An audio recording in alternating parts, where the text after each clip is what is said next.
हमारे साथ ही जब अन्याय होता है तो वो संभव नहीं है। हमारा ये संघर्ष जारी है, जारी रहेगा।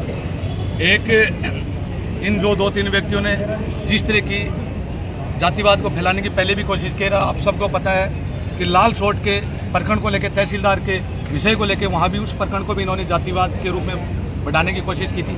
और वो आज क्लियर हो चुका है कि तहसीलदार ने पूरे वकील समुदाय से माफ़ी मांगी है और बार काउंसिल की तरफ से जो कमेटी गठित की गई थी उसमें वो तहसीलदार दोषी पाया गया है। उसके बाद में उसने पूरे वकील समुदाय से माफ़ी मांगी है। तो ऐसे ये लोग हैं कि ये किसी को इनको पूरे राजस्थान में पता चलना चाहिए कि किस जाति से, उसके बाद में जातिवाद के अकॉर्डिंग ये काम करना शुरू कर देते हैं। परंतु उसके बाद में वो दोषी पाया गया है। तो अब सोचने की बात है, क्या वो समाज में इतना भेदभाव फैलाने के बाद में वापस लिया जा सकता है? तो इनको शर्म आनी चाहिए, इनको इस विषय पर सोचना चाहिए। अध्यक्ष जी बताओ अध्यक्ष जी। बहुत सी चीज़ें तो बता दी वकील साहब ने, लेकिन मैं एक तो सबसे पहले तो आपसे निवेदन करना चाहता हूँ कि मेरे खिलाफ ही मेरे पक्ष में रैली हो रही है, मैं ही परमिशन दे रहा हूँ। मेरे पक्ष में रैली हो रही है, मैं ही उकसा रहा हूँ, बाकायदा उसके फुटेज है। जो व्यक्ति रैली के लिए आवेदन कर रहा है, परमिशन के लिए आवेदन कर रहा है, वो वहाँ एसडीएम साहब के आसपास ही घूम रहा है। उसके सारे सबूत मीडिया के डोमेन में है। तो इस बात के लिए हम कलेक्टर साहब को और उच्च अधिकारी को हम इस विषय में लिखेंगे, इस विषय में जांच करके उनके खिलाफ कार्रवाई की जाए। आगे की क्या रणनीति रहेगी? दूसरी जो आज अब तक हमने सिर्फ एसडीएम साहब के खिलाफ आंदोलन कर रखा है।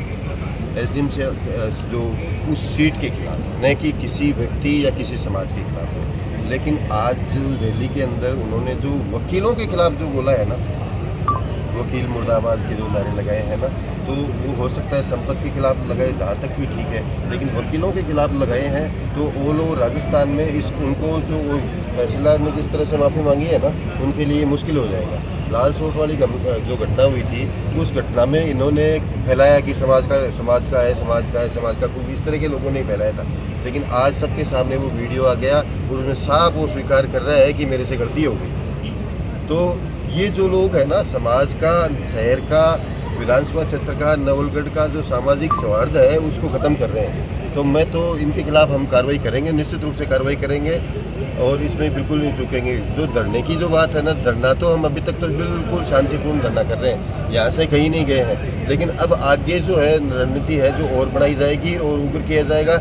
समाज के हमारे जो वकील समुदाय के जितने भी लोग हैं, जितने भी संगठन हैं, उनसे हमारी वार्ता चल रही है। वो सारे आने के लिए तैयार थे, लेकिन हमने उनको मना कर रखा था कि ठीक है, ये हमारा जो मामला है इसको हम यही निपटाना चाह रहे हैं। अब आगे हमें ले जाना पड़ेगा, क्योंकि आज ले जाना नहीं पड़ेगा, अब तो वो उनके खुद के लिए ही हो गया है। वकील मुर्दाबाद लगा रहे हैं। ये कौन होते हैं वकीलों के खिलाफ बोलने वाले? आज़ादी का जो आंदोलन हुआ था उसमें अगुवाई करने वाले अधिकांश जो थे ना, वो सारे के सारे वकील थे।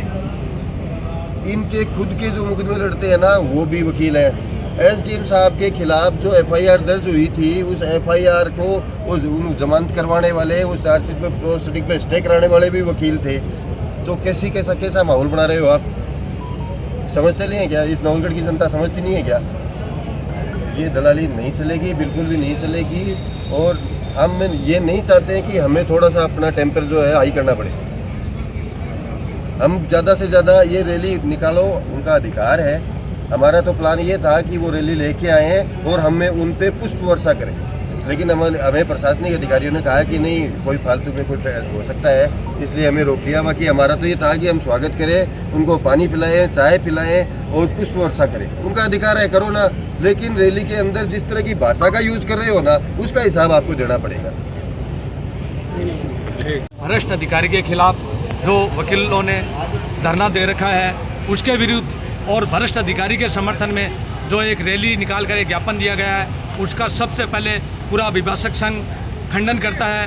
और बड़ा दुर्भाग्य है कि जो कुछ लोग मिलके और जो दलाली करते हैं, वो दलाल टाइप के लोग मिलकर और मेरी भोली भाली समाज की जनता को बेवकूफ़ बनाकर यहाँ तक बुला तो सकते हैं, परंतु सत्य छिप नहीं सकता।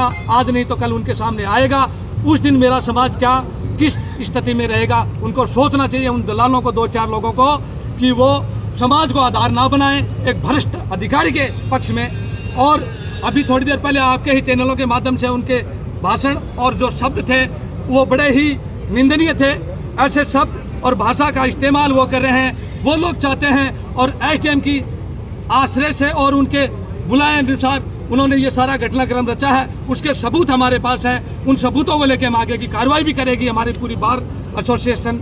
और जिस तरीके से उन्होंने जो अखंडनीय और विरोधाभासी और गलत तरह की भाषा इस्तेमाल अधिवक्ताओं के खिलाफ लिया है, उसका पूरा बार अभी उसका खंडन करता है। और मैं आपके चैनल के माध्यम से पूरे समाज को हाथ जोड़ के निवेदन करना चाहता हूं कि हमारा नौलगढ़ शांतिप्रिय शहर है। हमारे नौलगढ़ में सभी जाति साथ मिलकर रहती हैं, सब साथ खाना खाते हैं। यहाँ जातिवाद का कोई जहर नहीं है, परंतु इन 2-4 दलालों से समाज को सतर्क रहना चाहिए। ये अपनी राजनीति चमकाने के लिए और अपने आप को आगे बढ़ाने के लिए और फेमस होने के लिए जिस तरीके से गलत नीतियों को लेके और आंदोलन में हिस्सा ले रहे हैं और गलत अधिकारी के समर्थन में जिस तरीके से ये रैली निकाल रहे हैं, इनका विरोध पूरे समाज को करना चाहिए और इन दलालों को और इनका बहिष्कार पूरे समाज को करना चाहिए। और नौलगढ़ में शांति है, उस शांति को बनाए रखने देना चाहिए। और पूरा समाज, हर 36 कौम मिलकर नौलगढ़ में एक साथ रहती हैं और आगे भी ऐसे ही रहेंगे। और जो ये 2-4 लोग हैं, इनके पूरे 36 कौम की 36 कौम निंदा करती है कि अधिकारी की कोई जात नहीं होती, अधिवक्ताओं की कोई जाति नहीं होती। तो फिर इस विवाद को, जो बार और बेंच का विवाद है, जो एक भ्रष्ट अधिकारी का जिनके शब्दों के लेके ये विवाद खड़ा हुआ था, उसको शर्म आनी चाहिए थी अधिकारी को। अगर उसने एक सीनियर अधिवक्ता को गाली दी है तो उसके बाद में आके अगर वो अपनी गलती को रियलाइज करता तो कहीं ये धरने की आवश्यकता नहीं पड़ती। उसके बाद में भी वो नहीं आया। और मैं आपके चैनल के माध्यम से एक बात और कहना चाहता हूँ कि जिस तरीके से अधिकारी ने गलती की और गलती के बाद में समाज को उकसाने का काम किया है, वो बड़ा निंदनीय है। वो तो ये बात हो गई कि गलती करो, सामने वाले की थप्पड़ मारो और सामने वाले को ही कहो कि माफ़ी मांगे। ये बड़ा निंदनीय विषय है और जाति को जातिवाद फैलाया और किसी ने नहीं है, नौलगढ़ में उन 3-4 दलालों ने और एसडीएम साहब ने मिलकर फैलाया। और मैंने आपको पहले सबूत पेश किए थे, फिर भी आपके चैनल के माध्यम से सबको बताना चाहता हूँ, एसडीएम साहब ने अपने खुद के मोबाइल से और इस धरने को कैंसिल करने के लिए और रैली निकालने के लिए समाज को उकसाया है। जो उनके मोबाइल से ये मैसेज सबको कन्वे हुआ था, वो मैसेज मैंने आपको पहले दिखाए थे।